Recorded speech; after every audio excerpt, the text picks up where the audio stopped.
Hola, ¿cómo están? Que tengan un gran fin de semana.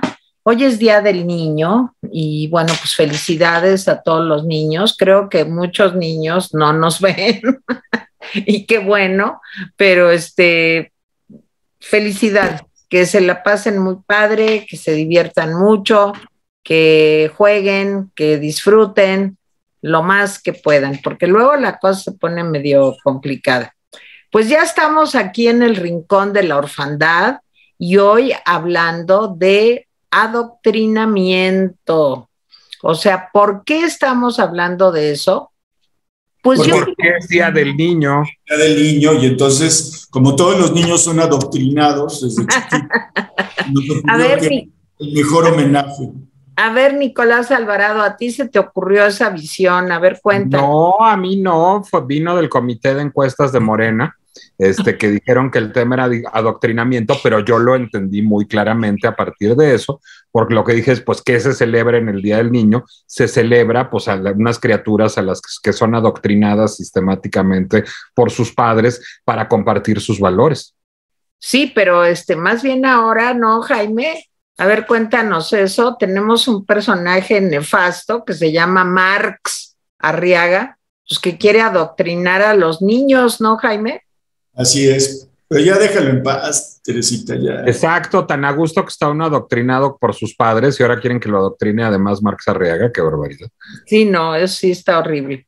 Bueno, pues se trata de eso, de cómo lavar el cerebro para volver a empezar, o cómo poco a poco, lentamente, pausadamente, ir lavando el cerebro, pues para moldear una personalidad.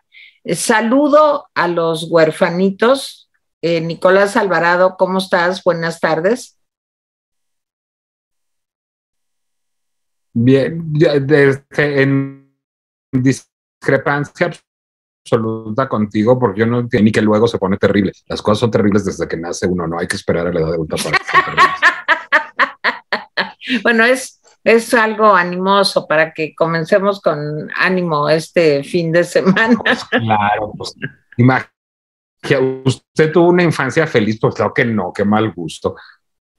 Ay, bueno, qué horror, qué horror. Y saludo a Gaby Guerrero, todavía no, porque se está disfrazando, yo creo que de niña adoctrinada, seguramente ahorita llegará. Y saludo a Jaime Guerrero, que como siempre está escondido tras los carteles. A ver, adoctrinamiento y lavado de cerebro. Yo distingo que de alguna manera hay ciertos matices en ambos procesos y me descubro detrás de Meryl Streep. Miren, lavado de cerebro, yo siento que siempre es pues con fines militares, de espías, etcétera. Es un proceso fuerte, violento. Ahorita haré las distinciones. Y un adoctrinamiento puede ser sobre todo en los más jóvenes, en los niños. Y recordemos sociedades que sí han intentado adoctrinar pues fuertemente a sus juventudes. Están el estalinismo, los bolcheviques, el tiempo de los bolcheviques, las juventudes hitlerianas, Mussolini, las juventudes cubanas, etcétera, etcétera. Hay todo un proceso de adoctrinamiento que parte desde la primera infancia. En fin, entonces sí hay como matices que los vamos a ver en muchas de las películas. En algunos casos el lavado del cerebro va a ser por medio de métodos violentos y fuertes, y en otros por medios como quebrar a la persona hasta que de alguna forma tiene dudas sobre lo que ha hecho y sobre lo que puede hacer. Miren, es un proceso, la mente humana es muy frágil realmente, y lo que nos ha demostrado la realidad es que es fácilmente vulnerable a los procesos de coerción, de tortura, de privación de cosas, etc. Entonces, miren, por ejemplo, en los 3 juicios de Moscú, en los famosos purgas de Moscú, cuando Stalin toma el poder en la Unión Soviética, una de las primeras cosas que hace es perseguir a Trotsky y perseguir a sus antiguos compañeros del Partido Comunista. Entonces los lleva a juicio a gente tan notable como Zinoviev, como Kamenev, como Karl Radek, como Piatakov, Sokolnikov. Estoy diciendo nada más los más, pero fueron muchísimos los que fueron fusilados. Bukharin es uno tal vez de los más importantes. Rykov, Rakovsky, Krestinsky, Yagoda, en fin. Entonces, todos estos nombres eran compañeros de lucha de Stalin y de Lenin en el triunfo de la Revolución Rusa. ¿Por qué traigo a juicio esto? Porque todos estos personajes confesaron sus crímenes antisoviéticos. ¿Cómo se le hace para quebrar a una persona tanto que pueda al final reconocer que merece la muerte y que necesita que sea pues un juicio rápido que lo prive de la vida? Todas estas personas fueron quebradas en sus voluntades por medio de la tortura, el chantaje, el aislamiento, la mentira, en uno de los procesos históricos más brutales que se conocen. Y hay muchas películas que retratan esto, no de los procesos de Moscú. Miren, una de las más notables, y yo se la recomiendo, búsquenla, es una película que se llama La Confesión. Es una película de Costa Gabras, este hombre que se dedica a hacer como películas western políticos, pero la película es muy buena, es impecable, es con la actuación de Yves Montand y Simone Signoret, que en 1971 pues eran así como las estrellas deslumbrantes del espectáculo francés. ¿Sí? Vean esta película, se llama La Confesión, es del 71 y es de Costa Gabras.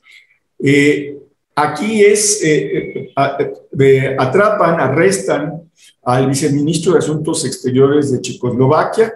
Checoslovaquia todavía existía y pues lo empiezan a interrogar. Se da una relación perversa entre su torturador y la víctima, ¿sí? Ludwig, que es Yves Montand, en donde a veces lo toma como amigo, a veces lo toma como torturador, el otro se va ganando hasta que la confianza de Ludwig hasta que queda vulnerado. Toda la película es un acercamiento a los métodos de tortura. No crean que toda la tortura fue piquete de ojo y quemar los pies, no. Mucho de la tortura es el aislamiento. Recuerden que somos personas de sentidos, y si nos aíslan del contacto humano, si no sabemos si es de día o de noche, empezamos a perder la proporción de las cosas. Si repiten una y otra y otra y otra vez las cosas, como lo hace López Obrador, pues uno empieza a jalarse hacia esa otra realidad. Es una película que no tiene pierde. Otra que esta es con medios mecánicos, que ya hemos hablado de ella aquí, nomás se las menciono, es Eterno Resplandor de una mente sin recuerdos, que es una película maravillosa, de veras maravillosa, ¿sí? Es una película con Jim Carrey y Kate Winslet, es una historia de amor, pero con lavado de cerebro, digamos, sí, vale la pena. Pero las películas que yo voy a recomendar ahora son The Manchurian Candidate. La primera es de 1962 y la segunda es de 2004. La primera fue llamada aquí, por extrañas razones, El Candidato Manchú, así se exhibió en los cines de México, y una película dirigida por John Frankenheimer y estelarizada por nada más y nada menos que Frank Sinatra, Angela Lansbury y Janet Leigh. O sea, fue una película como de espías. Si pensamos en 1962, pensamos en la crisis de los misiles con Cuba. Entonces, esta era una parte importante. Hay un joven que los rusos lo capturaron durante la guerra de Corea, le lavaron el cerebro, ¿sí? Y este joven a su regreso tiene una carrera política triunfal que probablemente lo lleve a la presidencia de los Estados Unidos. Un presidente controlado por los rusos, digo, por los comunistas. No me refiero a Donald Trump, que siempre decían que era controlado por los rusos, en este caso, ¿sí? No, se supone que así va. El héroe de la película es Frank Sinatra, un Frank Sinatra que hace el papel de militar. La película fue muy exitosa, en parte por este ambiente de psicosis, Guerra Fría que se vivía, y en parte porque pues jalaba mucho la atención en aquel entonces Frank Sinatra y Janet Leigh. Angela Lansbury, recuerdo que tuvo un Oscar por esta película, y hay un remake, el remake es de 2004, es una película ya modernizada, y el gran atractivo de la película es sin duda Denzel Washington y Meryl Streep. Se llama igual que la de 1962. Aquí El candidato del miedo fue exhibida esta película. También es una película de suspenso. Denzel Washington es un militar que pues sufre pesadillas, es un militar que estuvo en una emboscada en Guatemala, ¿sí? Y él sabe que pues el Raymond Shaw, que es pues un hombre que aspira a la presidencia de los Estados Unidos, es pues el héroe de ese momento, el que rescató a los hombres de su grupo. Entonces, esa es digamos, la realidad que vive Denzel Washington como el oficial Bennett Marco, pero resulta que en las noches él sueña con otra versión de los hechos. O sea, él sueña que así no pasaron las cosas, pero cuando despierta dice, pues, ¿qué me pasa? Porque sé que este hombre, Raymond Shaw, nos rescató, pero yo cuando sueño no lo sueño así. Sus sospechas empieza a crecer que tal vez fue víctima de un lavado de cerebro y que la realidad es la que sueña. Siempre la confrontación del sueño contra la realidad, es decir, hay un recuerdo por ahí que se cuela y este recuerdo pues regresa. Y en ese momento empieza a cuestionarse cada vez más y se da cuenta de que el hombre que está a punto de convertirse en presidente de los Estados Unidos, no un espía ruso, porque no estaba de moda la Guerra Fría ya, de nuevo se va a poner de moda, el siguiente remake de la película seguramente va a abordar lo mismo, sí, sino que este hombre era un cobarde, no había sido un héroe de guerra y por lo tanto considera el oficial Marco que no era pues apto para ser presidente de los Estados Unidos. Entonces, la película se trata de cómo él va recordando cómo sucedieron las cosas y cuando lo recuerda plenamente, cómo trata de probar que este hombre es un farsante y por lo tanto no tiene la cualidad de ser pues un presidente de los Estados Unidos. Entonces, así las cosas. No les voy a contar el final, es una lucha de Denzel Washington, del oficial Marco, por desenmascarar a Raymond Shaw. Está la mamá de Raymond Shaw, que es una poderosa senadora, que está interpretada por Meryl Streep. Ya saben que cuando hace de mala es muy mala y cuando hace de buena no le cree nadie. Bueno, sus huestes. Pero está bien, muy bien, Meryl Streep como en el papel de la mala calculadora. Sí, y en fin, al final, pues puede, sin duda, les va a gustar la película. Las dos películas tienen un manejo de suspenso muy bueno. La segunda es una película dirigida, no sé si lo dije, por Jonathan Demme, El silencio de los inocentes, así que no es un hombre que no sepa manejar el suspenso. Sí creo que no es un gran director, pero creo que es un director bastante aceptable y aunque no es una gran película, es una película menor, demuestra un poco pues el tema del adoctrinamiento y del lavado del cerebro. Entonces, yo lo dejaría aquí. Hay muchas otras películas que hablan de lo mismo. Y le doy la bienvenida a Gaby Guerrero. Gaby, ¿cómo estás? Hola, bien. No me dejaban entrar, pero creo que soy bien. Es que eres un angelito que está en el limbo. Pero, ¿y eso qué tiene que ver con que me dejen entrar? Nomás te quisiéramos ver, ¿verdad?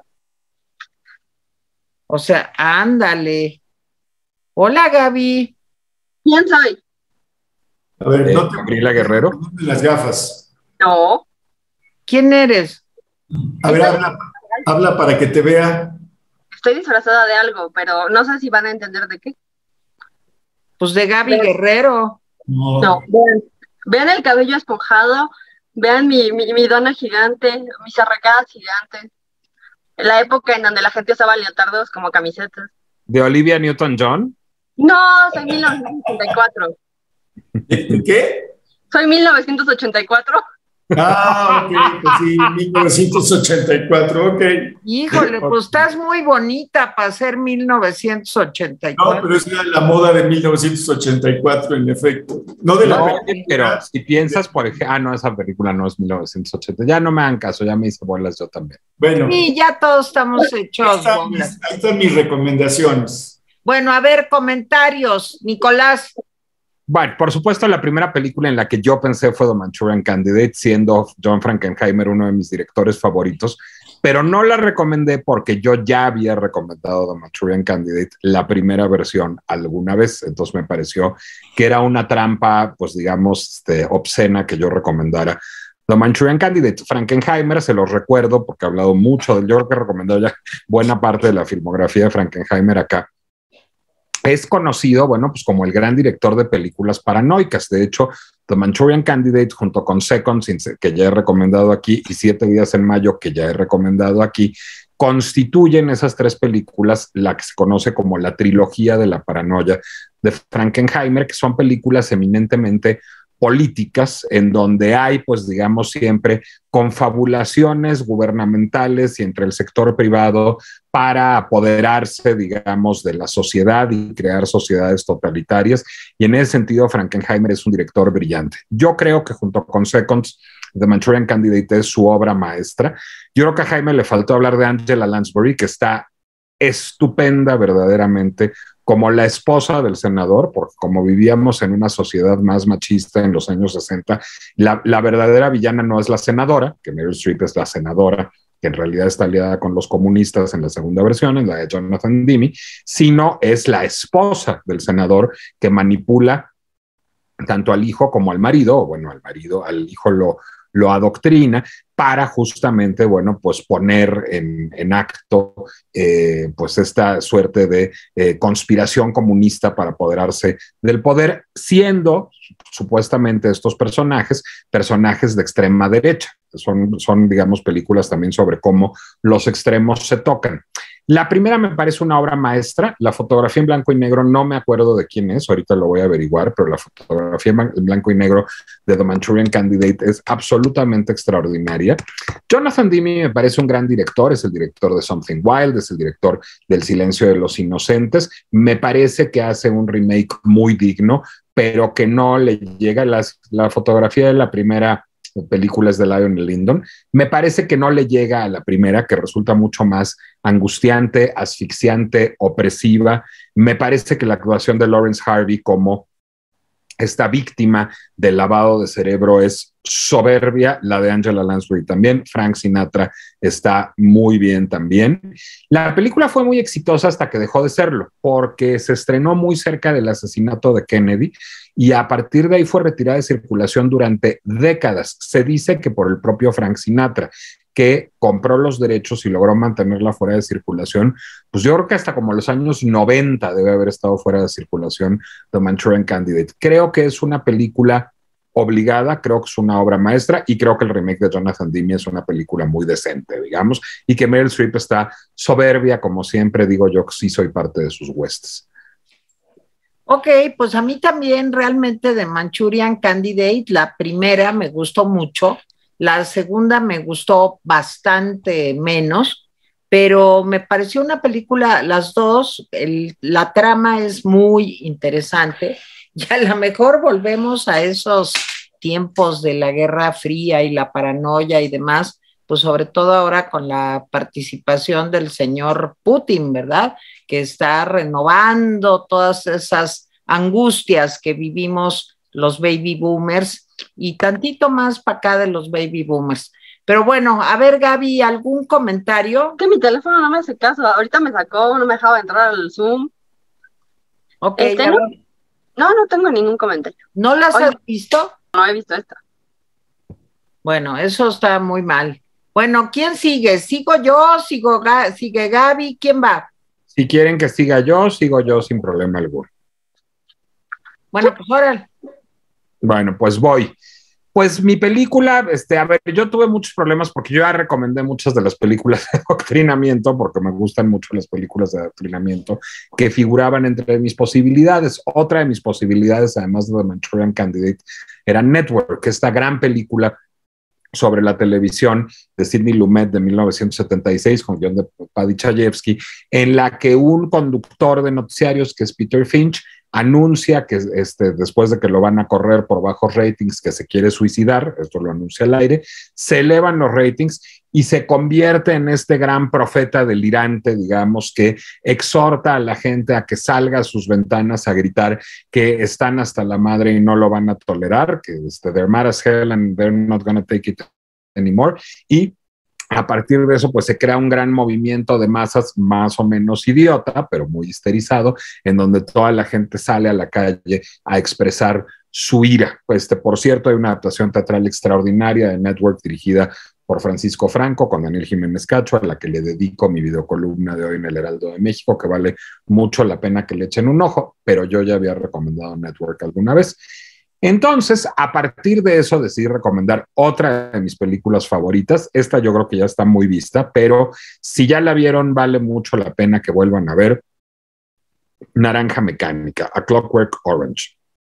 Es una película de 1971 con Malcolm McDowell, que digamos fue lanzado al estrellato por esta película, con Patrick McGee, que también está en un papel menor absolutamente soberbio, ahorita les hablaré de ese papel menor, y que forma parte, bueno, pues de la filmografía de ese maestro del cine que fue Stanley Kubrick, que ya era para entonces un director consagrado. Recordemos que Kubrick hizo, sin embargo, pocas películas a lo largo de su filmografía, es decir, hizo una decena de películas a lo sumo. Ya era un director que, bueno, pues se había hecho famoso con The Killing, se había hecho famoso con Paths of Glory, se había hecho famoso con Lolita, que había sido una película muy escandalosa. Ya había filmado también 2001, que fue la película, digamos, que le dio el éxito masivo. Doctor Strangelove también ya la había filmado, que es una gran comedia paranoica. Y bueno, a partir de eso decide adoptar la novela de Anthony Burgess. Anthony Burgess es un extraordinario escritor británico que en 1962 había escrito esta novela sobre una sociedad distópica pues muy probablemente de izquierda, y de una izquierda pues un poco idealista y no muy eficaz, que está viendo los avances de la ciencia, que está viendo que, bueno, pues el doctor Skinner se está dedicando a hacer experimentos con condicionamiento clásico, y que una sociedad lastrada por la violencia dice: ya encontré un problema para la violencia, lo que voy a hacer es aplicarles terapia aversiva a los vándalos. Entonces, Malcolm McDowell, bueno, la novela se publica en 1962. La novela tiene final feliz. Hay un capítulo 21 que ha sido muy controversial, que figuró en la edición británica, no figuró en la edición estadounidense, en donde al final el personaje se ve curado en definitiva. De hecho, la mala relación entre Burgess y Kubrick, que terminaron detestándose, tiene que ver con que Kubrick quería hacer una película mucho más agria. Burgess era un católico que creía en los valores católicos, en los valores cristianos, que creía en la redención. Kubrick, además de ser judío, no podía estar más lejos de los valores cristianos y de la redención. Entonces Kubrick quería hacer una película muy pesimista, y esto a Burgess no le gustó en la adaptación. Yo creo que es una de las mejores películas jamás filmadas. Pone en escena Alex es un pandillerito que vive en esta sociedad distópica de izquierda, filmada en gran medida en el Londres de la arquitectura brutalista. La arquitectura brutalista fue una corriente arquitectónica que estuvo muy de moda en los años 60 en gobiernos de izquierda en el Reino Unido, que creían, digamos, que a partir de principios urbanísticos y principios de vivienda de interés social que buscaban crear comunidad, pues la sociedad tenía remedio y pues ¿qué creen? Que no.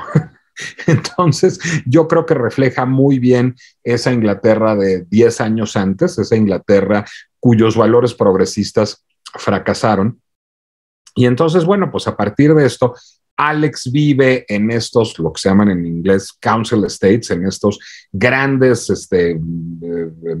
edificios gigantescos de vivienda de interés social, con unos padres muy egoístas, muy desapegados, que solo piensan en sí mismos y pues ante la inatención de su familia, Alex tiene una pandilla de vándalos que se dedican a bonitas actividades como golpear gente, violar gente y robar cosas.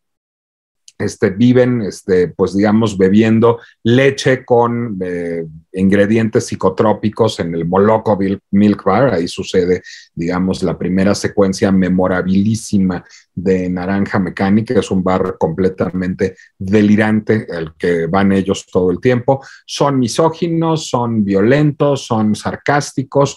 Él ejerce un liderazgo. Bueno, Alex es la masculinidad tóxica encarnada, se diría ahora, y un buen día entran a una residencia en las afueras de Londres. Hay una mujer de principios más o menos hippies que está haciendo yoga, que le gusta el arte contemporáneo y, bueno, pues con una escultura fálica decide en una secuencia memorable Alex asesinarla después de violarla.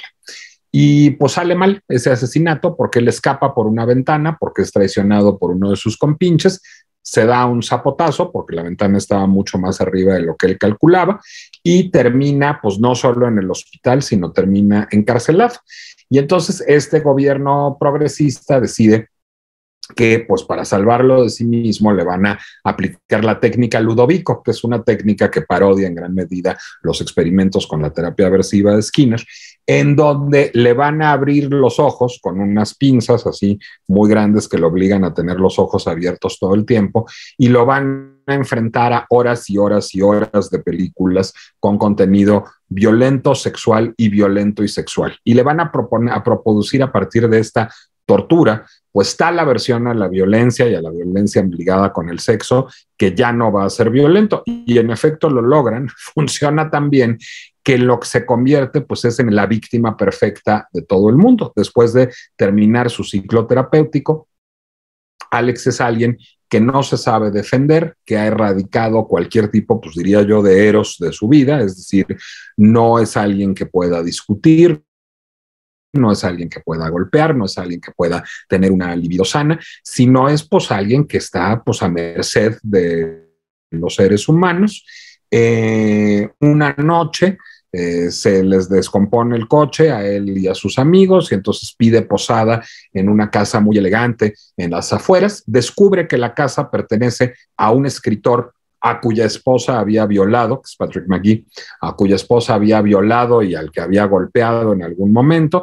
Se agobia, le da pena, pero pues dice, ni modo que diga que yo soy yo y sí estoy muy necesitado. Entonces, bueno, pues el escritor generosamente le ofrece un plato de pasta, le ofrece darse un baño y está en la regadera y empieza a cantar cantando bajo la lluvia.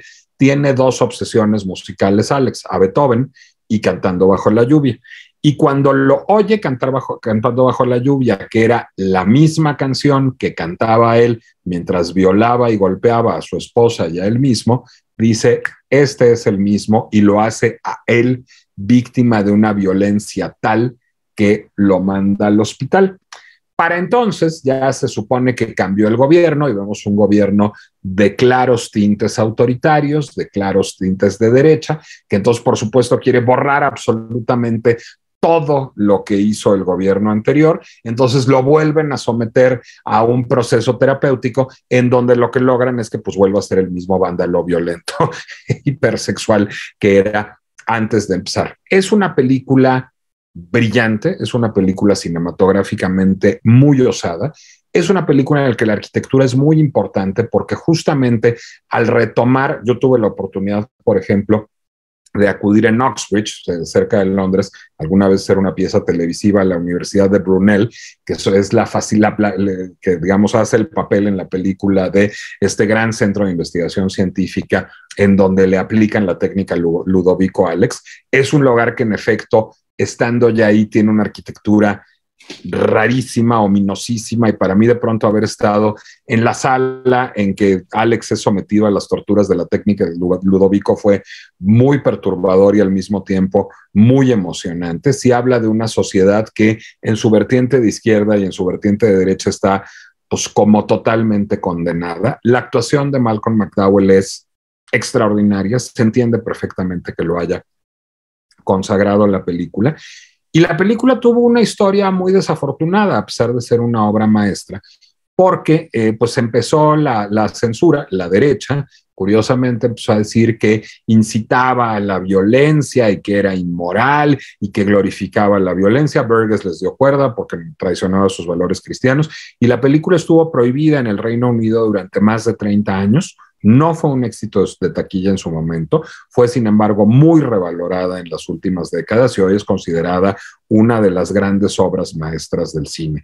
Yo creo que es una gran película sobre los peligros no solo de las malas intenciones políticas, sino de algo peor, de las buenas intenciones políticas, sobre las limitaciones de la ciencia o cuando menos sobre las limitaciones del uso político de la ciencia.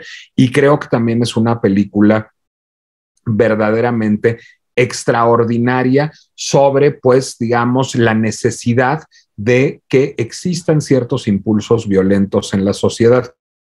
Es una película que se presta a toda suerte de discusiones políticas, científicas, morales, estéticas, y yo creo que es una de las películas más provocadoras jamás filmadas.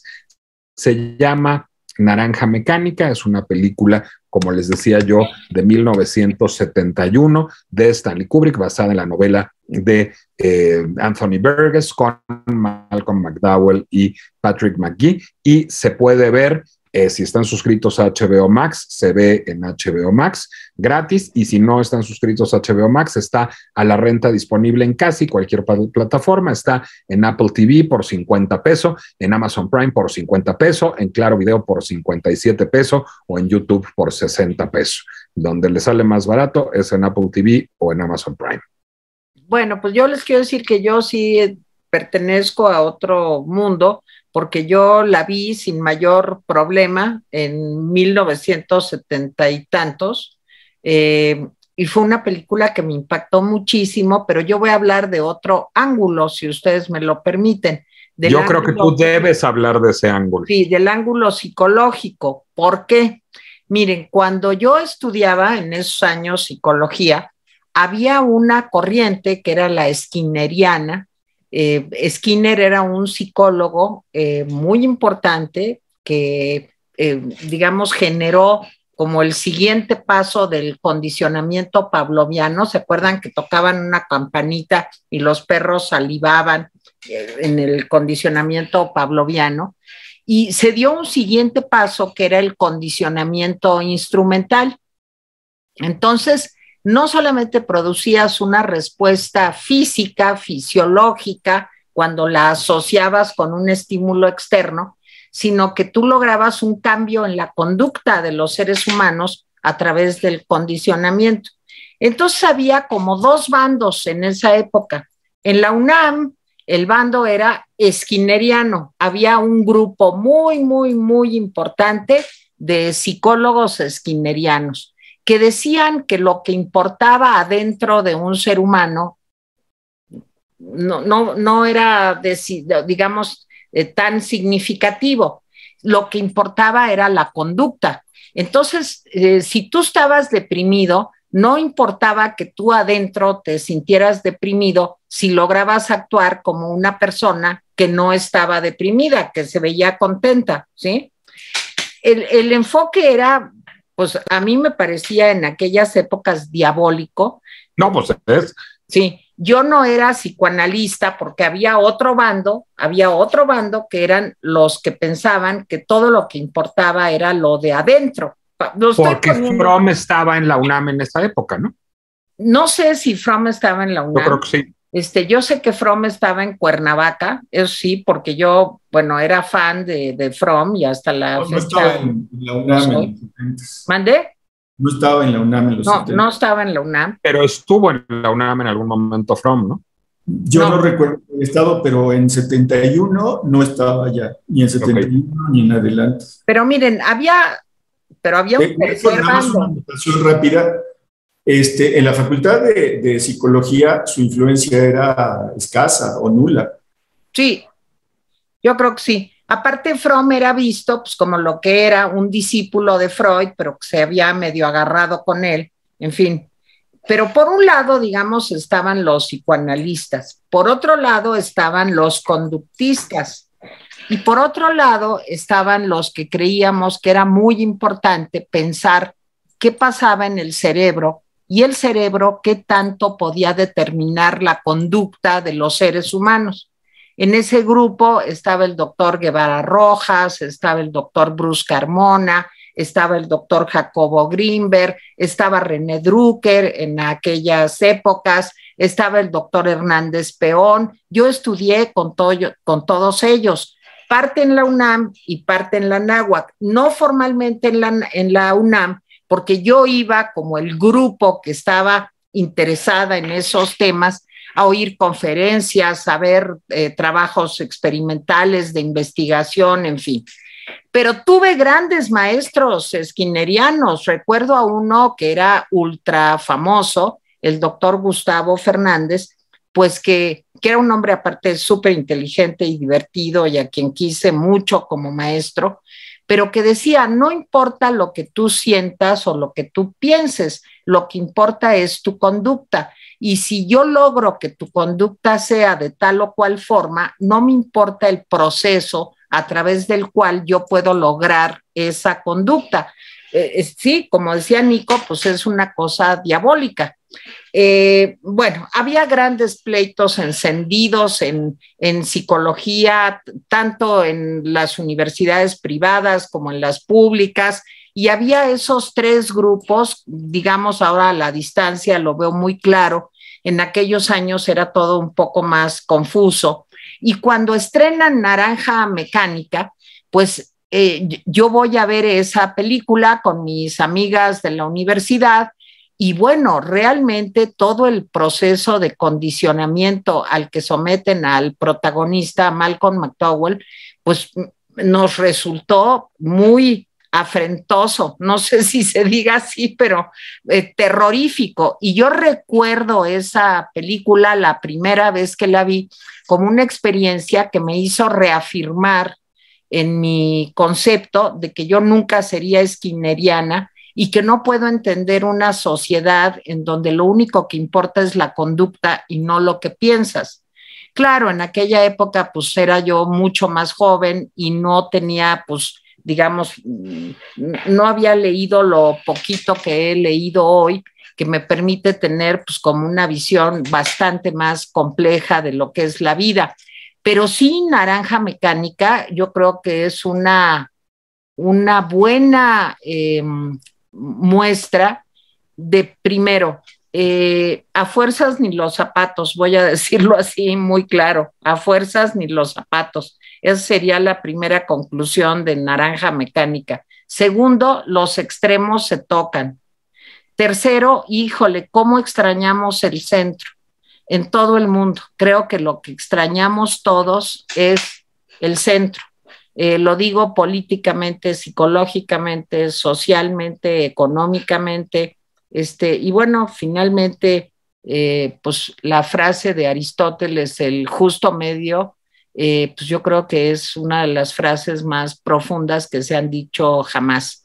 Me encantó la película porque es una distopía, además, pero una distopía que, como todas las distopías, te remueve la parte de cercanía, de realidad, de proximidad que tiene un futuro espantoso, y yo creo que por eso a mí me gustan tanto las distopías, porque te hace pensar en cómo construir lo único que tenemos, que es ahora, digamos, eludiendo esas posibles desviaciones que te llevan a un terror aún mayor. Perdón por el rollo que me aventé, pero Naranja Mecánica es una de mis películas favoritas. Y aparte les quiero decir que ahora que me inyectan el ojo por el deterioro de la mácula, también cuando veo cómo le abrían el ojo, ¿se acuerdan? Para que viera, y lo tenía abierto a fuerzas, pues cuando te inyectan el ojo te hacen eso. Entonces últimamente pues he pensado también mucho en Naranja Mecánica y es una experiencia terrorífica. Dato importante, a Malcolm McDowell, en efecto, le abrían el ojo con una pinza para la secuencia. Y si se fijan que le están echando gotas todo el tiempo para que no se le seque el ojo, quien lo hacía era un oftalmólogo. Porque pues sí, estaba en riesgo, o sea, el actor que aparece de oftalmólogo es un oftalmólogo. Y a Malcolm McDowell se le desgarró la córnea filmando Naranja Mecánica por andar haciendo esas cosas, y hubo que esperar varias semanas a que se le restableciera la córnea para poder seguir filmando. Y yo creo que la actuación de Malcolm McDowell es verdaderamente extraordinaria. La cara del cartel, la intención de su violencia, en fin, yo creo que es una de las grandes actuaciones del cine mundial. Y ya me callo. Jaime, Gaby, comentarios. A ver, los esquinerianos eran un plomo, aburridos y repetitivos. La Facultad de Psicología estaba tomada por ellos, y nosotros en la Facultad de Ciencias Políticas, que éramos marxistas, leninistas, trotskistas y fromianos, pues peleábamos con ellos cuando nos los encontrábamos en coloquios, seminarios, etcétera, pero eran un plomo. En fin, regreso a la película para no hacer esto una colección de recuerdos de viejitos.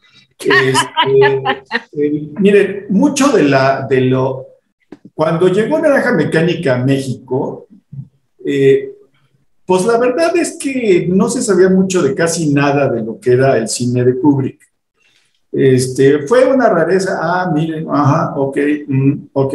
Mucho de lo que yo he escuchado de la gente que vio en el cine recién estrenada la película aquí en México, o sea, de los viejitos, pues es una reconstrucción posterior. O sea, y creo que Teresa está haciendo una reconstrucción posterior de la película. No estoy diciendo que no le gustara, nomás estoy diciendo que con la edad uno reconstruye. No Nicolás ni Gabriela, porque pues ellos no la vieron de principio y ellos ya tienen otra visión, lo cual hace interesante la película. Y eso lo estoy señalando por una razón, porque ahora mucho de la temática de Naranja Mecánica se puede ver en otras películas, en otras series, y eso hace que tu óptica cuando regresas a Naranja Mecánica sea diferente. O sea, lo que estoy tratando de decir es que para mi generación, Naranja Mecánica fue un fenómeno generacional.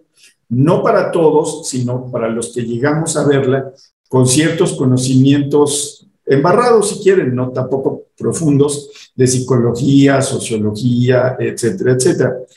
A mí la película me deslumbró y de inmediato fue una película de culto en buena parte en el Reino Unido, por supuesto, a pesar de que después se la sacó de circulación.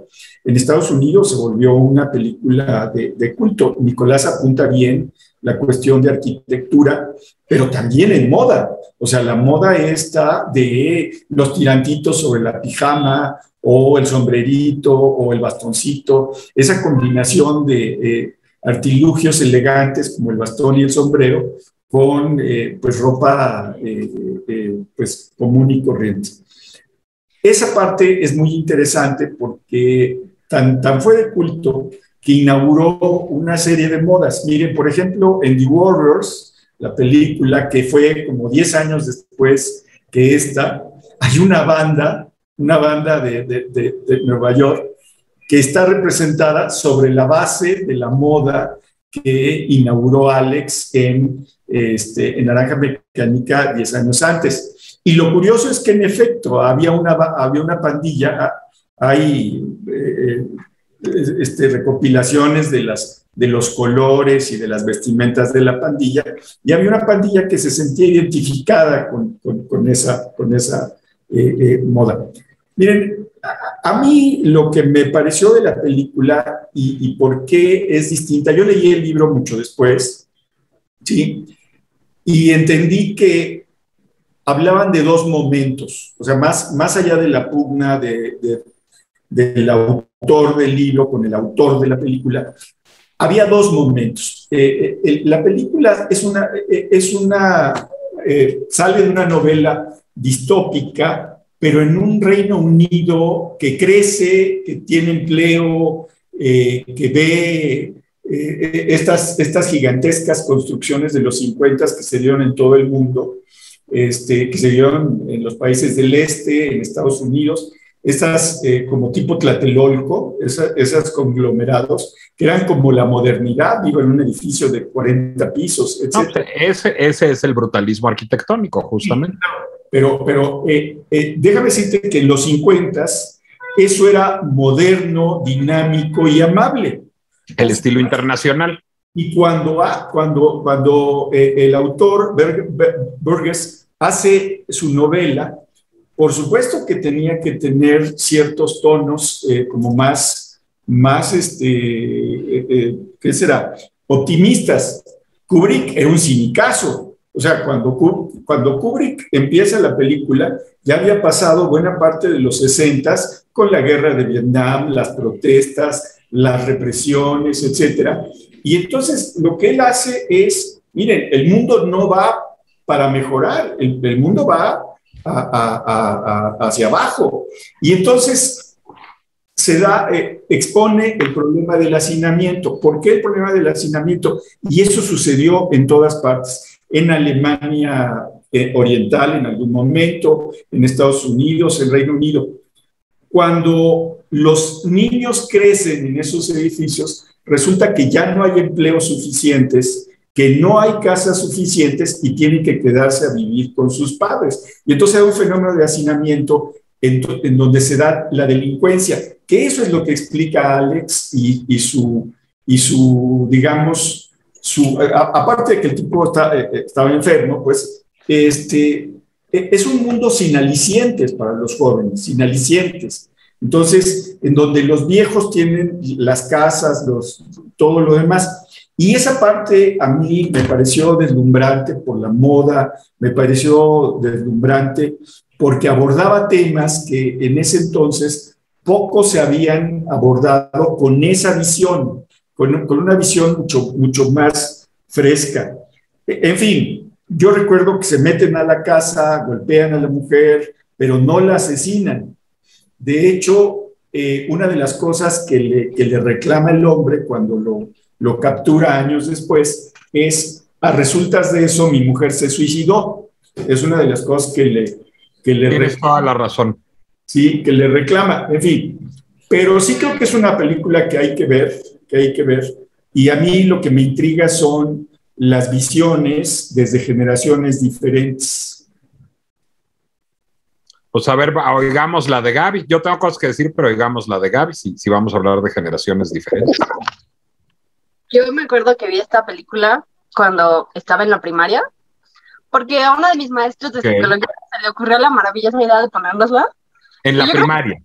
Sí, yo creo que estábamos como en cuarto de primaria. Quiero ser mejor amigo de tu maestra de psicología. No, mis maestros de psicología todos siempre fueron perturbadores, y lo pronto es que ni siquiera era mi maestro de psicología porque yo estaba en la primaria. Era un maestro de psicología que lo habían dejado a que nos cuidara, pero ni siquiera me acuerdo por qué, era así como el maestro no había ido, una cosa así, y le dijeron así como, pues entretenlos un ratito en lo que es la siguiente clase, y pues nos entretuvo un ratito con esa película. Hijo.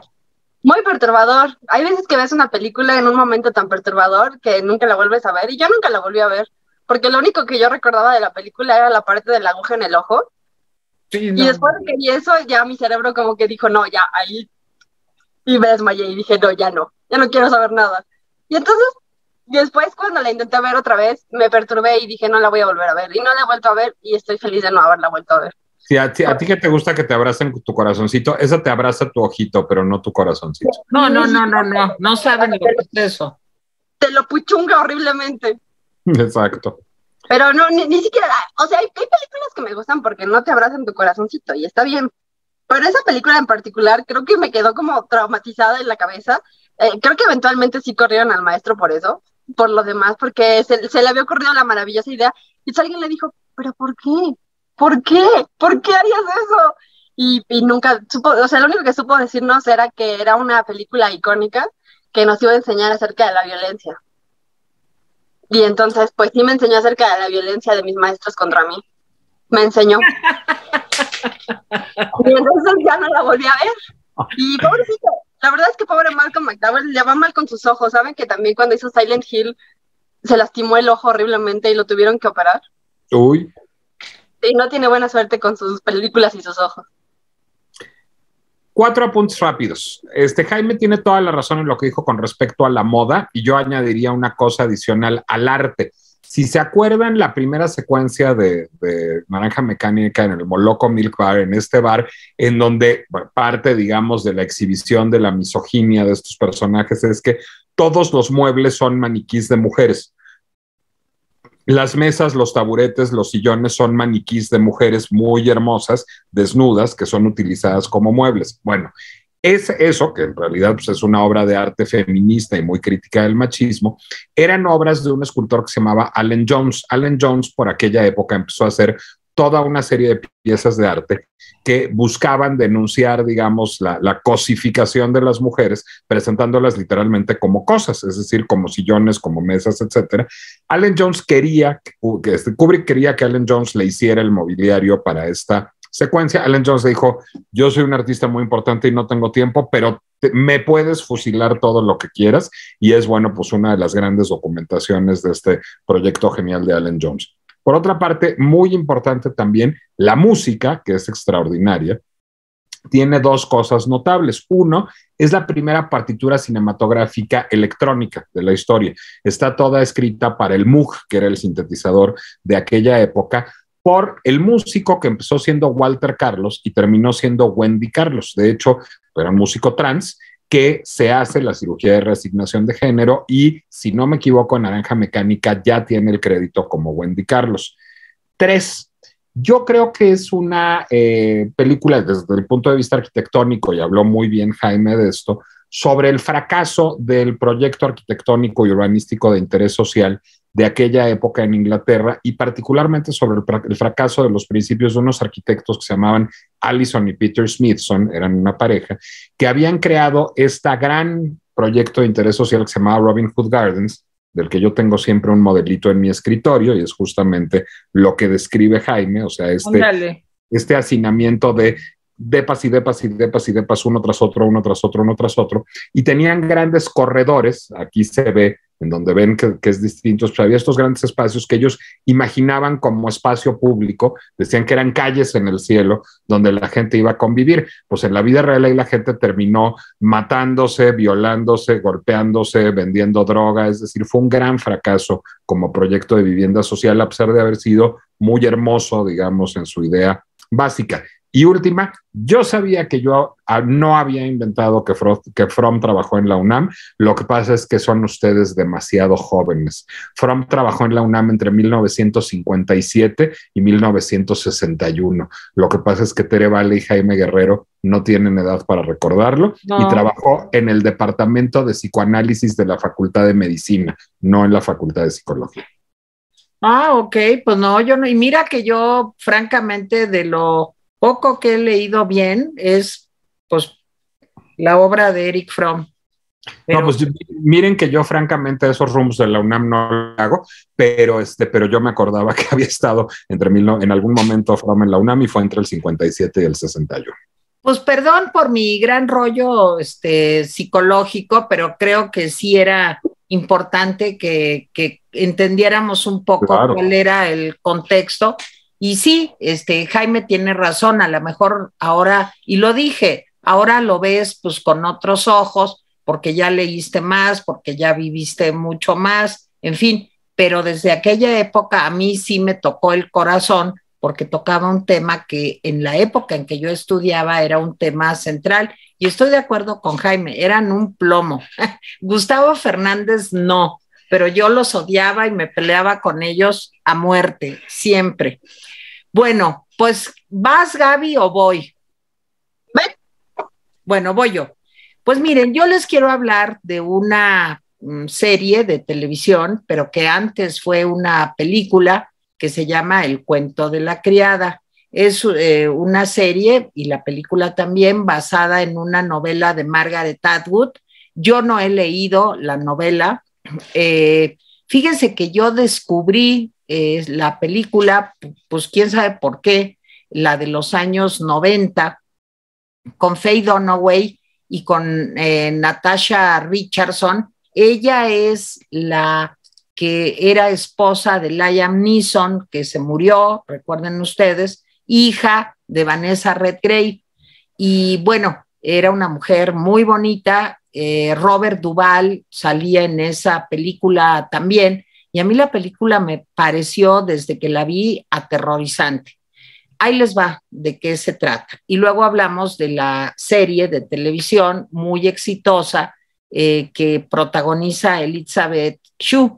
Bueno, pues la película se trata de una sociedad distópica. Elizabeth Moss. Perdón, me equivoqué con la de CSI, Elizabeth Moss. Bueno, pues miren, la historia trata de una sociedad distópica en donde, por un problema de enfermedades de transmisión sexual y por problemas de falta de cuidado del ambiente, la población empieza a disminuir porque las mujeres dejan de ser fértiles, y hay unas poquitas que todavía son fértiles. Entonces, en esta situación, pues, de riesgo de que desaparezca la humanidad, hay una parte de Estados Unidos que se vuelve la República de, a ver si me acuerdo bien, la estoy tratando de recordar, de Gilead, creo que se llama Gilead. Bueno, y hay una sociedad teocrática en donde son ultra religiosos, es una sociedad de ultraderecha. Divide la sociedad en castas, no en clases sociales, sino en castas. ¿Y cuáles son las castas de mujeres que hay en esta sociedad? Bueno, primero, todas las mujeres tienen prohibido estudiar, pensar, leer o trabajar. Nada de eso puede pasar con las mujeres, trabajar en algo intelectual.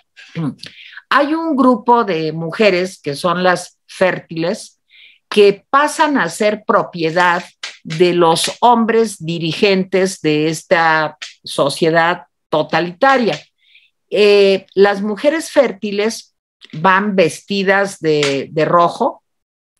Las mujeres fértiles tienen que ser violadas en una especie de ritual que hacen junto con la esposa del político en cuestión, pues para tratar de conservar a la especie. Pero no es una violación, digamos, como las violaciones, sino es una violación ritual, como les digo, en donde está presente la esposa. Esta criada, son las criadas, las que están vestidas de rojo, tienen que, si no logran procrear, en ese momento son desechadas y no sirven. Por otro lado, hay otro grupo de mujeres que son las martas, que son buenas para la cocina, para hacer limpieza, para labores domésticas. Hay otra casta de mujeres que son las esposas de los políticos, que ellas tienen que encargarse del cuidado, de la educación de los niños. Tampoco pueden leer, tampoco pueden trabajar y tampoco pueden pensar. Y hay una casta más que son como las obreras, digamos, que trabajan en una especie de campos de concentración donde se dedican a las labores pues más, digamos, rudas, difíciles, incluso que pueden poner en riesgo su vida, y que no tienen derecho, porque son infértiles también, pues a vivir ni siquiera en la sociedad, sino como en una especie de campos de concentración. Los meros meros ahí, pues son los políticos, que son los que tienen las criadas. Ah, perdón, me faltó otra casta, que son las Yezabeles, que son las prostitutas. Esto es clandestino, hay una serie de prostíbulos para, digamos, que se diviertan los políticos, en donde trabajan las Yezabeles, y las Yezabeles pues son chavas también que trabajan como prostitutas, y que son, pues que por un lado tienen ciertas ventajas y por otro lado tienen pues el horror de vivir una vida de prostitución. Como todas las mujeres en algún momento dado son una especie pues de objetos, de prostitutas para los dominantes, que son los hombres. Bueno, la primera versión, la que salía de esposa del político, era Faye Dunaway, y la que salía como la criada era esta chava que les digo, Natasha Richardson. Quien era el político, el comandante, era Robert Duvall, y presenta esta situación asfixiante en donde las mujeres son despreciadas, utilizadas, segregadas, discriminadas, golpeadas, torturadas, en fin, y en donde los hombres, pues en esta sociedad hipertóxica y patriarcal, pues ni siquiera tienen que voltear a verlas, sino son objetos, como decíamos, como decía Nicolás, de la primera escena de Naranja Mecánica. Bueno, la película que se filmó primero no tuvo mucho éxito. Les quiero decir que a pesar de las actuaciones, grandes actores, Robert Duvall, Faye Dunaway, ¿saben quién sale también en esta película? Sale Elizabeth McGovern. A lo mejor la recuerdan de Downton Abbey. Ella es la mamá de Downton Abbey, pero en aquella época pues era una chavita, le estoy hablando de los años 90, y fue una película que pasó como sin mucho éxito, no tuvo grandes reacciones, ni tampoco pésimas, sino pues que fue una película más. Elizabeth Moss, como productora y como actriz, decide hacer una serie basada en el cuento de la criada de Margaret Atwood. Y entonces se vuelve una sensación mundial. Se transmite por Hulu en streaming y lleva ya 5 o 6 temporadas. Todavía en este momento no se sabe si va a haber una temporada más. La serie es extraordinaria. Elizabeth Moss, que a lo mejor ustedes la recuerdan por algún papel que hizo. Ay, Nico, en esa Mad Men, en esa serie, ustedes recordarán Mad Men, ella tiene un papel ahí importante en esta serie. Bueno, tiene una actuación sobresaliente. En esta película, en esta serie que les estoy diciendo, también hay un súper actor que es Joseph Fiennes, que sale como el político, como el comandante. Hay una mujer guapísima, elegantísima, preciosa, que sale como la malvada, malvadísima esposa del comandante. Ella es Serena Joy, ella es Yvonne Strahovski, que es una mujer que hace un papel extraordinario. Ella, fíjense, en la serie, ella era una activista que estaba pues promoviendo la ultraderecha, hagan de cuenta así como una especie de Marine Le Pen, intelectual, estudiosa, en fin, y cuando triunfa, digamos, por lo que ella estaba luchando, se da cuenta pues de que eso la reduce a ella misma al papel de un objeto, porque las mujeres que tienen doctorados, maestrías, que estudian, que son ilustradas, pues son sospechosas. Hace un papelito también, seguro Jaime, que sé que le gustaba la serie porque la comentábamos, Alexis Bledel, ¿se acuerdan de ella en las Gilmore Girls? Bueno, ella hace el papel de una mujer que es lesbiana. La homosexualidad está prohibida en esta sociedad distópica y se salva de morir porque es fértil. porque los homosexuales y las homosexuales están prohibidas. Pues es una especie así como de nazismo, pero en peor, digamos, si es que puede haber algo peor. Ella sale como con una gran actuación. Alexis Bledel ya se ve una mujer mucho más grande que cuando era Rory en The Gilmore Girls, y es un trabajo espléndido. Me faltó otra categoría, las tías.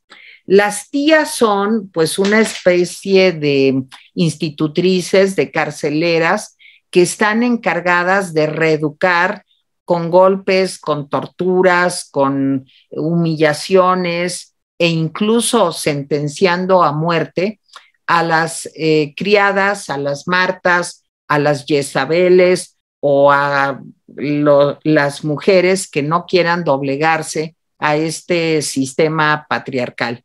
En la película, ahorita les digo, Anne Down hace el papel de la tía Lidia. Es una mujer, una gran actriz, el papel es no desagradable, es lo que le sigue, y muy perturbadora. La serie en general es una serie difícil, oscura, impactante, y creo que seguramente el libro, creo que ya me lo ha dicho Gaby Guerrero, y la serie no sé si ya la vio, pero va muy en la onda pues de las feministas actuales, de esta lucha que se ha dado contra este sistema patriarcal y tóxico. En fin, yo se las recomiendo muchísimo. Está ahorita les digo, bueno, en Roku desde luego está, y ahorita les digo en qué canal de streaming la pueden ver, pero no se la pierdan. En AMC, ahí está El cuento de la criada, ya están las 5 o 6 temporadas, cada una más horripilante que otra, y de veras se las recomiendo muchísimo, no pueden dejar de verla, es adictiva, impresionante, terrible y magnífica. En AMC, American Movie Classics, AMC. Pero está también en Paramount Plus. Si están suscritos a Paramount Plus, se ve en Paramount Plus. Y no sé si aquí ya la vio alguien. No, yo leí la novela hace muchos, muchos años, me gustó mucho, es una novela muy inteligente. Margaret Atwood es una escritora que me parece extraordinaria y que estaba muy olvidada hasta que se hizo la serie del cuento de la criada. Creo que vale mucho la pena leerla, pero ni he visto la película con Faye Dunaway, que se me antoja mucho porque yo soy gran fan de Faye Dunaway, y ni he visto la serie, y les voy a decir por qué. Por una necedad aquí, como aquí sí vivimos en un matriarcado. Mi esposa leyó la novela hace mucho tiempo y le gustó mucho, y dice que si ya leyó la novela y es una gran novela, ¿para qué ve la serie? Y no he logrado convencerla de lo contrario. La deben de ver. Sí, yo le digo, ahí si quieren mis confesiones técnicas, yo la vería solito, porque yo siempre tengo mi serie para ver solito cuando Eunice ya se durmió, pero está en Hulu. Está en Hulu. Sí, y yo tengo Hulu que veo con VPN, y ver Hulu en la recámara es complicado por razones técnicas, entonces me tendría que bajar a la sala y todavía no me animo a contratar Paramount Plus. Ok, Jaime, Gaby. Yo no la he visto, y no la he visto porque pues puedo leer las noticias de Texas y de México. Entonces, si puedo leer las noticias de Texas y de México, no sé por qué vería el cuento de la criada. Justo estaban diciendo, si vieron las protestas que hubo en Texas hace unos meses cuando prohibieron el aborto y prohibieron una cantidad de derechos de las mujeres, los revocaron. Y entonces las mujeres de Texas salieron vestidas como las criadas de Margaret Atwood a la calle, y entonces iban así disfrazadas. Y también en la última marcha de las mujeres aquí en México hubo un grupo de mujeres que también iban disfrazadas de las criadas. Y pues es importante mencionar que, por cierto, mueren menos mujeres en Gilead de las que mueren en México todos los días. O sea, ¿cómo les explico? Y la verdad no la voy a ver, nunca voy a ver esta serie, nunca vi un episodio, me estresó tanto que dije, si yo veo más de esto me voy a enojar con estos hombres ficticios, y tengo muchos hombres reales con los que enojarme, entonces tengo que escoger una batalla, o me enojo con los hombres ficticios o me enojo con los hombres de verdad, y pues la vida no me da para los dos. La verdad, la novela es muy buena, la novela sí vale la pena. Te estresa menos, sorprendentemente te estresa menos. Sospecho que es porque la puedes como chiquitear, así como por ratitos la vas leyendo cada capítulo, pero dicen que la serie es excelente, dicen que esta Elizabeth Moss en particular está súper bien. Y dicen que esta Rory, ¿cómo se llama? Alexis Bledel está bien. No sé si lo creo. Yo siempre he visto a Alexis Bledel y siempre es Rory. O sea, es versiones de Rory, como Rory del verano, Rory estudiosa, Rory así. Entonces, se me hace raro imaginármela como alguien que no sea Rory. No te la puedes imaginar. Es un personaje muy oscuro, muy triste, muy depresivo. Es una gran actuación. Es otra, no es Rory. Nada que ver. Y por lo que he escuchado, tampoco está muy apegada a la novela. O sea, parece que la primera temporada sí estuvo muy apegada a la novela y luego de ahí sacaron nuevos personajes que no existen y nuevos hombres y nuevas criadas y nuevas mujeres. Entonces, supongo que esto es para ayudar a la audiencia, ¿no? A seguir la historia, que pues es distinta. Pero no, yo no voy a ver la serie. La verdad es que me estresa mucho. Así, solamente de verla, vi un episodio donde le sacaban el ojo a alguien. Sí. Que nada más, o sea, y creo que ni siquiera es el primero, creo que nada más es ya más para allá, que una mujer se quiere escapar o algo así y le sacan el ojo. Sí. Y eso fue lo que vi y dije, no. Y entonces no. La volví a leer hace poco. Yo vi a Margaret Atwood y habló del cuento de la criada, la vi cuando yo estaba en la universidad porque dio una conferencia. Y fue una gran conferencia y ella también hizo el paralelo de pues los derechos de la mujer en México y en toda América Latina y el cuento de la criada, diciendo que ella creía que el cuento de la criada le podía decir mucho a las mujeres latinoamericanas, sobre todo las que vivían en minorías, ¿no? Las mujeres indígenas, pues whatever. Y me gustó mucho. Ahora hay que mencionar que Margaret Atwood ya está cancelada. ¿Cómo? Ya la cancelaron. Como a J.K. Rowling ya la cancelaron. ¿Cómo que ya yo salí en su defensa en su momento? Cuenta la historia, sí, de la cultura de la cancelación está hablando Gaby. Cuenta esos errores. Ni siquiera me acuerdo tanto lo que dijo, creo que me acuerdo más de lo que sucedió que de lo que de hecho dijo la mujer. Ella creo que retuiteó algo, ¿no? O sea, que retuiteó el tweet de otra persona y entonces salieron a decirle que ella era TERF.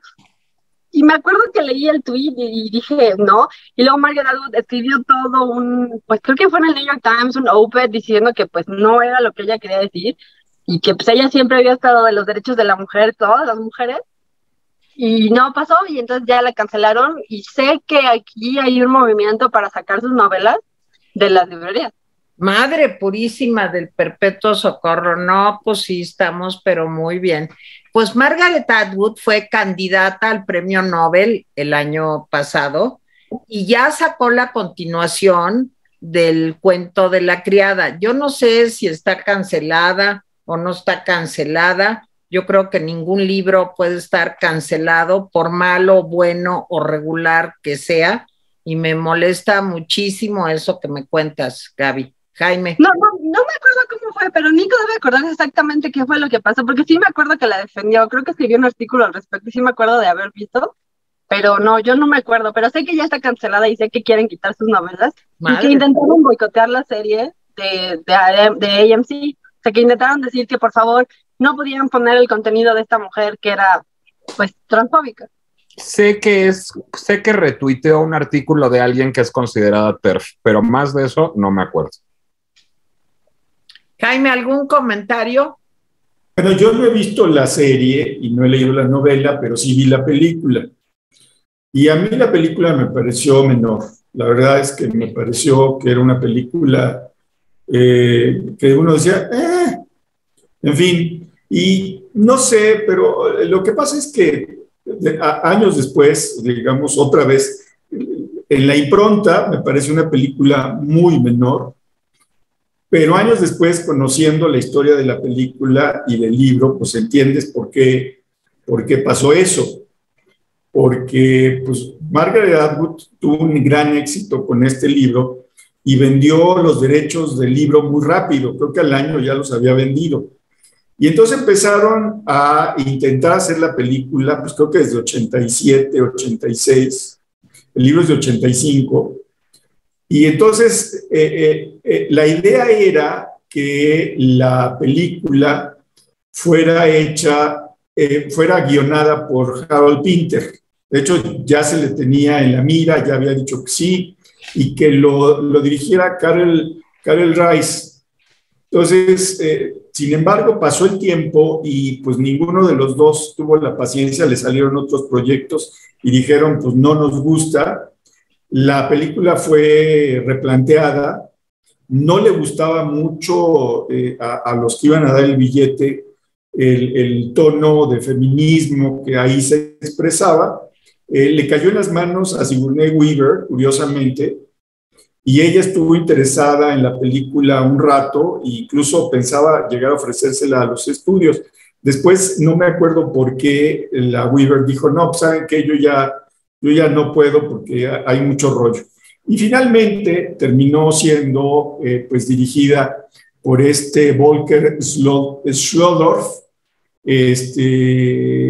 y bueno, pero buena parte de la crítica de la gente que había leído el libro, lo que dice es que la película pues no logra captar la complejidad del libro. O sea, toma como pedazos del libro, pero nunca logra que esa complejidad, digamos, la esencia del tema esté reflejada en la pantalla. La Richardson fue muy criticada por en la película, dijeron que no había estado a la altura del personaje. En fin, yo la vi y me pareció una película así. Oh, pero la serie no la has visto. No la he visto. ¿Y por qué no la has visto? Pues la verdad por falta de tiempo, ¿no? La tengo en mi lista, pero no la he visto. Yo se las recomiendo muchísimo. Es una serie que vale, así como les recomendé alguna vez Chernobyl, de veras les recomiendo El cuento de la criada, de ese niveles. Y vas, Gaby. No podía desbloquear mi teléfono. Ok, la mía, voy a hacer trampa, así que puedes gritar ahora o puedes gritar más tarde. ¡Trampa! Gabriela, que viene vestida de 1984, va a hacer trampa. Pero no voy a hablar de 1984, pero deberían leer 1984 y ver la película. 1984 fue un libro que fue prohibido en Rusia por ser anticomunista y fue prohibido en Estados Unidos por ser procomunista y anti Estados Unidos, lo cual te dice mucho de los estadounidenses y de los rusos. Así que deberían leerla. También vean la película. Pero no voy a hablar de 1984, voy a hablar de dos películas, una de la cual voy a culpar a mi papá, que se llama The Master. No sé cuándo la vi o por qué la vi, pero voy a culpar a mi padre de haberme llevado a verla, porque no se ve como algo que yo escogería. The Master es una película donde sale Joaquín Phoenix, a quien yo odio profundamente, y él es un dude que viene de la Segunda Guerra Mundial, está traumatizado y regresa y pues parece que como que no tiene recuerdos, realmente no sabe qué hacer con su vida, se vuelve un vagabundo, va por ahí en Estados Unidos, de aquí para allá, tiene flashbacks de la guerra, tiene claramente pues síndrome postraumático, y un día conoce a un tipo que es Philip Seymour Hoffman en un barco, creo que el barco es de él, y el hombre le dice, Philip Seymour Hoffman se llama Lancaster, y le dice, pues oye, ¿sabes qué onda? Vente, yo te voy a cuidar, vamos a ser amigos, y la verdad es que tú y yo ya nos conocimos, pero no sé en dónde, pero vente, lo averiguamos. Y entonces Joaquín Phoenix se va tras él, y resulta que este tipo, Seymour Hoffman, es el líder de un culto naciente que está construido sobre la idea de que te conoces, o sea, de que puedes conocer a la gente a través de vidas, pero eso solo es parte del culto. El culto tiene como toda una religión, tiene toda una filosofía que es muy confusa y extraña, está basada en la filosofía de la cientología, y entonces Joaquín Phoenix se va tras él, y entonces le empieza el hombre, desde el principio, desde la primera noche que se conocen, le empieza a hacer preguntas a Joaquín Phoenix, así terribles, que a cuánta gente mataste en la guerra, ¿por qué no regresaste a tu casa? Y entonces lo traumatiza más, y como mientras profundiza el trauma, como que se va quedando con más pedazos de él, y eso tiene sentido. Y entonces se vuelve una especie de mano derecha de este hombre, y vas viendo cómo va a ser un tipo que está roto, un vagabundo que pues está traumado, a ser un tipo que está obsesionado con el culto, está obsesionado con el líder del culto, y se vuelve pues un mercenario del culto. Eventualmente hay estos pequeños momentos en donde personas del culto y personas fuera del culto empiezan a hacer preguntas. Por ejemplo, el hijo de Philip Seymour Hoffman no es parte del culto, y no solamente no es parte del culto, sino que él dice que su padre pues es un demente y es un idiota. Y entonces cuando Joaquín Phoenix lo confronta y le dice, pues es que tu padre es un hombre así sabio y maravilloso y increíble, y tú no lo sabes aceptar, y pues no lo quieres, le dice el hijo, te voy a decir algo, yo lo he conocido desde siempre, y la verdad es que se está inventando todo, o sea, todo se lo está sacando de la manga, no sabe de lo que está hablando, no hay otra conciencia, no hay otro plano, o sea, tú te tragaste todito el cuento y es una estupidez. Y entonces el Joaquín Phoenix como que se queda pensando así como, ok. Y luego otra mujer que es parte del culto, pues hay un libro, tienen un libro sagrado que es como una Biblia, y la mujer empieza a preguntar cosas, ¿no? Empieza a preguntar, oye, pero pues esto no tiene sentido, estas cosas que nos cuentas, pues no tienen sentido, no tienen lógica, y pues ¿cómo explicas eso? Y bueno, cuando uno se pone a cuestionar como libros religiosos, pues nunca va a terminar bien porque pues no tienen lógica, pero el hombre enloquece, se enoja tanto que pues le grita a la mujer y le dice que es una infiel y que no sabe de qué está hablando, y que ella claramente no puede ser parte de este grupo que no se llama a sí mismo culto, sino que se llama a sí mismo un grupo de conciencia, una cosa así. Y le dice que como le falta fe, pues se tiene que ir. En partes ves como Joaquín Phoenix se vuelve una especie como de amedrentador de gente, incluso sin que Philip Seymour Hoffman se lo diga.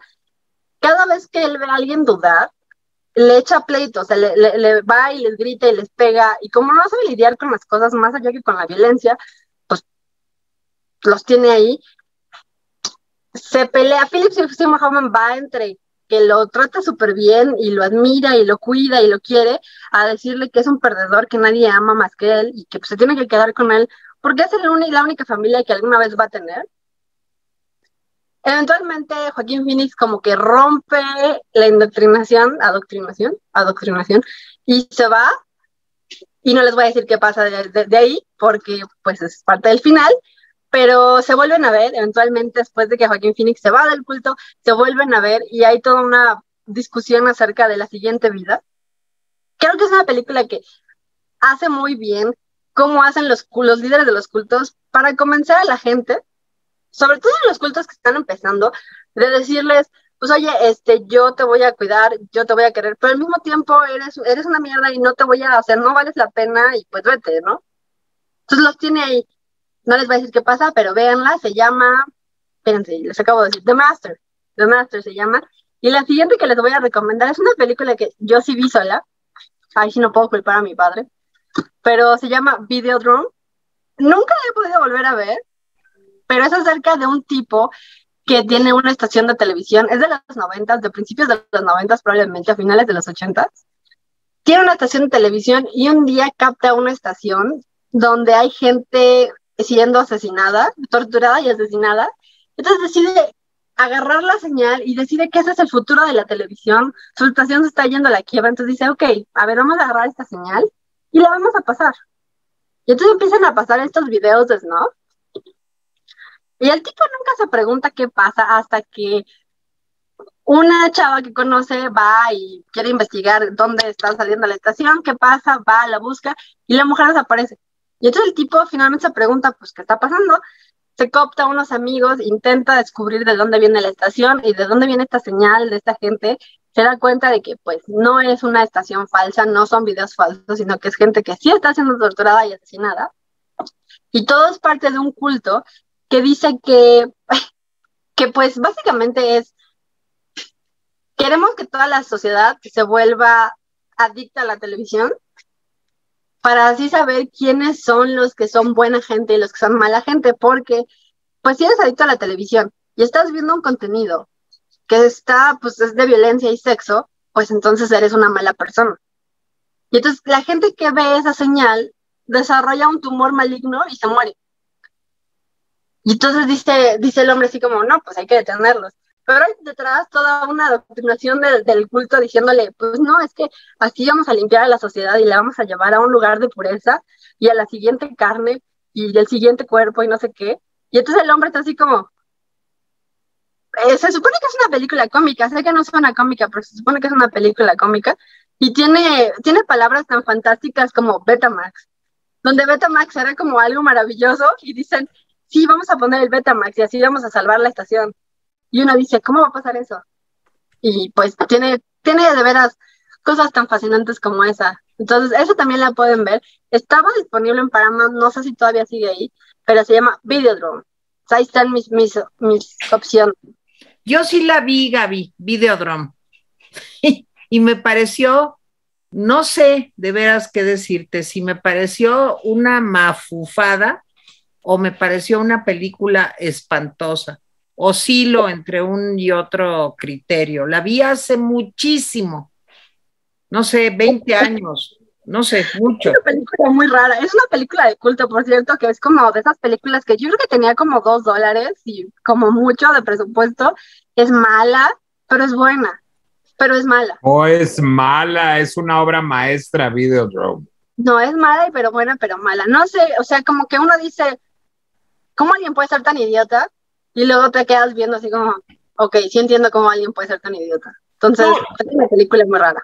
A ver, yo creo que es una película satírica y es una película que, pues digamos, lidia con el universo de David Cronenberg, que es el director, que es el universo del horror corporal, y con tintes francamente satíricos muy a menudo, además de que aparece Debbie Harry, yo creo que el gran momento de Debbie Harry como estrella cinematográfica, que está deliciosa, no estando trabajando de guapa todo el tiempo en esa película, sino está encantadora y perturbadora al mismo tiempo Debbie Harry. A mí me parece una obra maestra, Videodrome.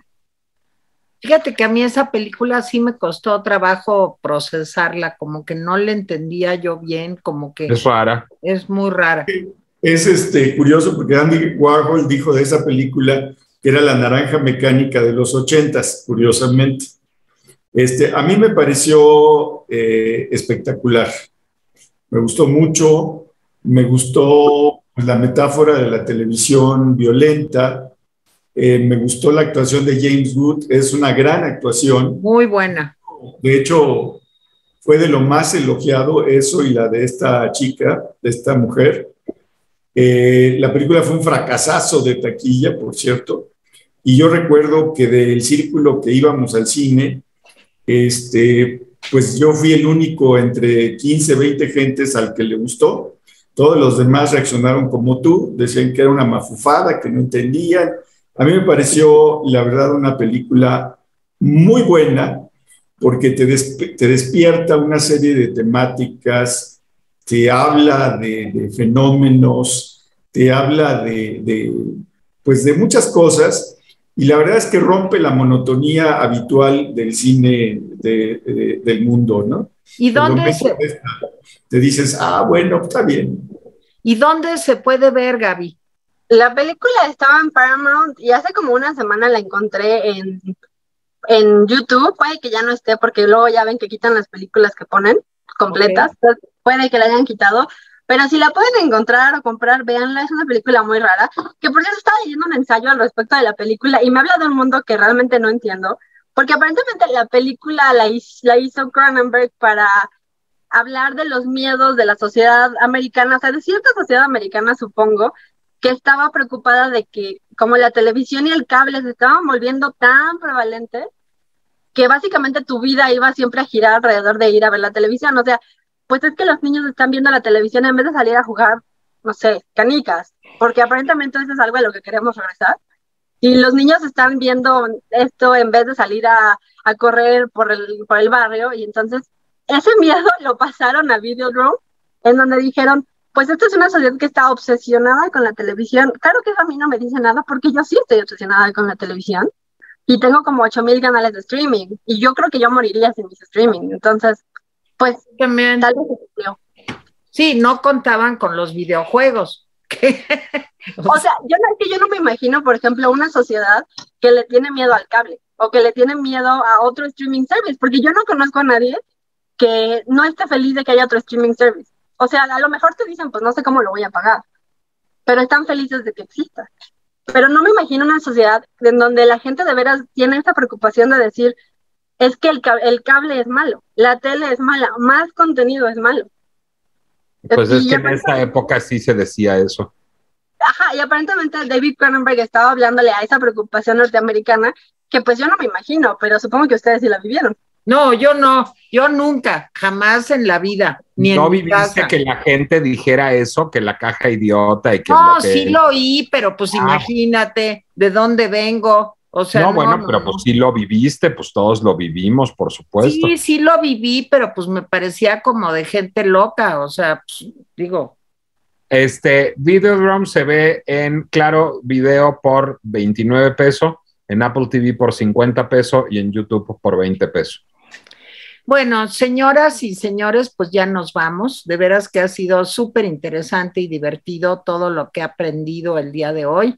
Espero que ustedes también lo hayan disfrutado. Le damos las gracias a Gaby Guerrero, una de las huerfanitas. Gaby, gracias por tu look de 1984. Bye. Di adiós, Gaby, para que salgas. No puede porque se congeló. Ah, bueno, Nicolás Alvarado, ¿dónde te podemos leer y ver? En el Heraldo de México, los viernes ver y los miércoles leer. Ok, ¿y tu Instagram? Nicolás Alvarado Lector. Perfecto. Jaime Guerrero, metiche como yo. A ver, Jaime, ¿dónde te podemos leer y ver? Me pueden ver en el Rapidín a casi cualquier hora y en El Economista los viernes. ¿Y a Tere Vale dónde la podemos leer y ver? Bueno, está más fácil decir dónde no la podemos leer y ver. A mí me pueden ver en el Rapidín, casi a cualquier hora, y me pueden ver en Atypical TV, el canal donde tengo mi programa Valle de Lágrimas. Me pueden ver en Hechas en México, me pueden leer de Observatorio Ciudadano, me pueden leer en El Economista y también en Etcétera. Y mi Twitter es @TereValeMX. Y aquí en el Rincón de la Orfandad. Niños y niñas, chicos y chicas, gracias. Hasta la próxima semana. Gracias por vernos. Díganos de qué quieren que les hablemos, de qué películas les gustaría que platicáramos con ustedes. Ya saben. No nos digan. Vamos a hablar sobre las madres el siguiente fin de semana. Híjole, bueno, qué horror. Está bien. Díganos de qué quieren que hablemos y al final hablaremos de lo que a Gaby le dé la gana. Exacto. Exactamente. Por eso no me disfracé de nada terrible. Me iba a disfrazar de algo así como, pues, autoritario y de adoctrinación, pero luego, ¿qué tal que envejece mal? Y entonces luego voy a ser presidenta y me va a pasar como a Macron. Exacto. Entonces, pues ya no va a estar padre. Entonces, por eso no me disfrazé de nada. Pero ya estoy practicando aquí cómo escoger los temas yo y yo tener, pues, la última palabra de todo. Siempre la tienes, Gaby, siempre la tienes. Y haces tus trampas. O sea. Yo lo sé. Bueno, que tengan un gran fin de semana. Pásensela bien, suscríbanse, denle like. Y si nos pueden donar, dónenos también. Gracias. Hasta